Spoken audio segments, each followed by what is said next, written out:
আমরাও কোশিশ করছি বা আপনি বলছেন যে ৮ বছর পরে মাঝখানে আপনার একটা সিনেমা ছিল যে সিনেমাকে নিয়ে হয়তো আপনারা পড়ে যাবে ভাই ভাই পড়ে যাবে অনেক ভারী বলেছিলেন সেটাকে নিয়ে আপনি রিকগনাইজ করছেন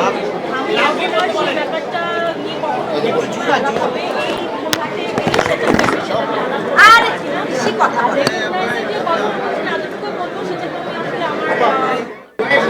সেটা অন্য একটা গল্প সেটা আসলে আমাকে বলা হয়নি যে ফিল্ম আকারে রিলিজ পাবে তাহলে আমি ওটা ওভাবে বলা না পরবর্তীতে আমরা আমার সাথে জানাও কি করবো সার পাচ্ছে না ওই বিষয় আমরা কখনো সিনেমা বুঝতে পারেনি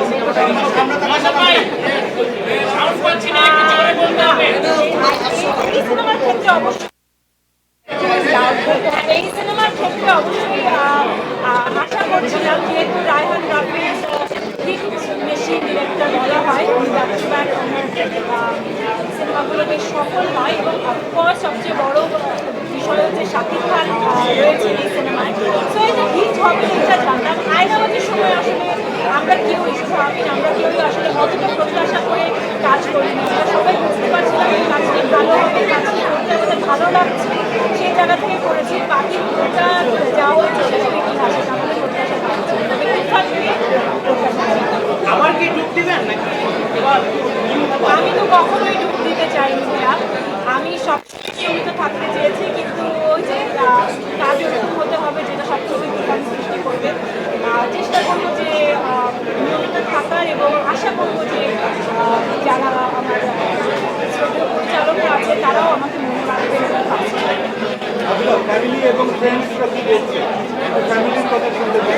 ফ্যামিলি এবং ফ্রেন্ডসরা তো অনেক খুশি আমার হাজব্যান্ডও এসেছে আজকে আম্মু আসার কথা ছিল তবে আম্মু আর আসে আমি একটা কথাই বলবো যে তারা আমাকে মানে আমি যতদিন এক্সাইটেড ছিলাম আমার হাজব্যান্ড আমার মা আমার তো ছোটো একটা মেয়ে রয়েছে তো তাকে যে দেখাশোনা করে তারা এতটা বেশি এক্সাইটেড ছিল এবং তারা আমাকে খুব স্বাভাবিক যখন আপনার একটা 2 বছর 2.5 বছরের বাচ্চা থাকে তাকে সামনে আপনি কীভাবে একটা ফুল প্লেজে ফুল করলে সেটা একটু নার্ভাসনেসের বিষয় থাকে বা তারা আমাকে এতটা সাহস দিয়েছে এবং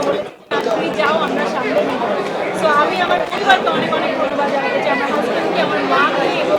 আমার পিছিয়ে দেখাশোনা করে ওর নিজের সাথে ওরা আমাকে সাহস দিয়েছিল বলে আমি সাহস নিয়ে নামতে পেরেছি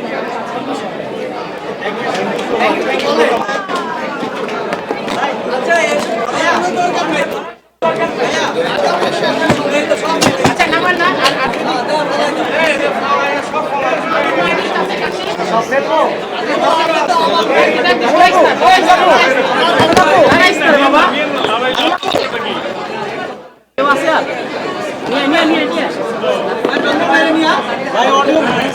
আমাকে একটু দিবা আমি একটু এটা ম্যানেজ